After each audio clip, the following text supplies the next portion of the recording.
All right, what up, though? Take tight. Listen, I want to talk about the hit Interstellar.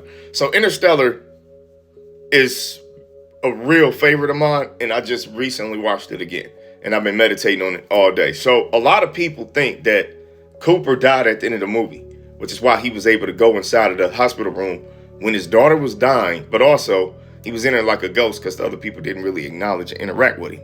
So people speculated that he died when he went into the black hole. Plus his ship fell apart, he had to eject, yada, yada, yada. I get it. Now, before we continue, like, comment, subscribe. We appreciate the support. You already doing scrolling, so this is a small gesture from you. But to me, it means the world. I love you. Let's keep going.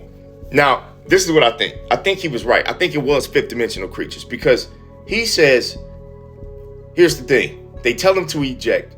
He then floats, and then he starts to fall into the tesseract, the fourth dimensional cube. I think when he ejected, they caught him on a third dimensional platform, and then they uplifted him or dropped him down into this fourth dimensional device that could operate in the fifth dimension, where he was able to play with time and do all of this godlike stuff. You see what I'm saying? Check it out, though. This is what makes me think that, one, TARS was able to communicate in another dimension, too. Right? How? It's earthly technology. So it had to be hacked by higher dimensional beings. Now, another thing is this. How could the beings, if the beings didn't have advanced civilization to save them, how could they have evolved to a point that they could come back in time and save Earth in present day? That's movie magic. I don't know. But I do rationalize that it had to have been fifth dimensional creatures, because when you look at the fall effect in the Tesseract versus when he returned home, he was being transported. That also tells you. So it's not just the fact that TARS was able to communicate. It was the teleportation aspect as well. As to why the people didn't interact with him really at the end of the movie, and it was like this ghostly effect, I don't know. Delirium, revelation, him just, what I'm saying, just coming to, like, he's at this state of, like, shock.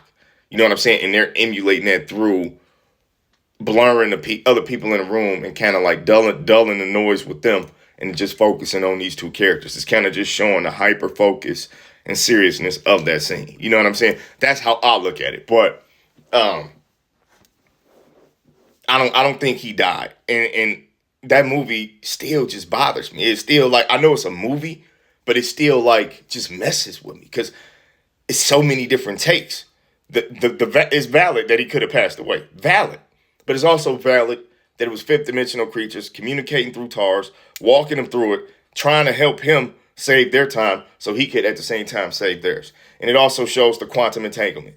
It shows the quantum entanglement aspect of the fact that he was able to reach his daughter through love, through time and space. It was very interesting how love was able to transverse the planes of time and space, even in the fifth dimension. That jump was crazy. So shows you how the power of love. It was so many different crazy messages in that movie. It has to be like top 10 easy. Top 10 easy, bro. They don't make movies like that no more. But I don't want this video to be too long, but I love that movie Interstellar. I went back to it today. I rewatched the end at least 20 times today.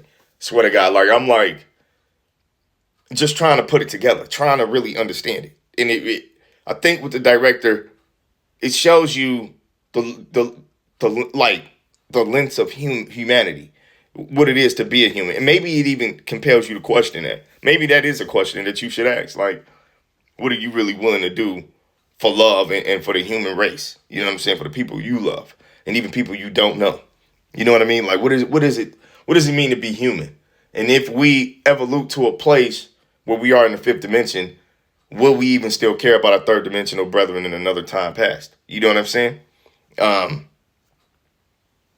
It's really interesting because it also shows, and he illustrated that in the movie, that they don't see time and space the same way that humans do.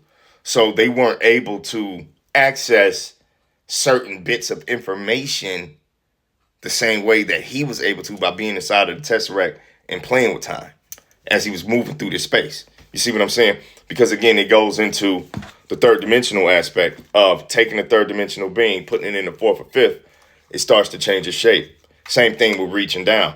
When it goes down, this disappears, becomes a blueprint. You can see through it. Then it becomes particles, things you can't see. And then it becomes something you can just play with.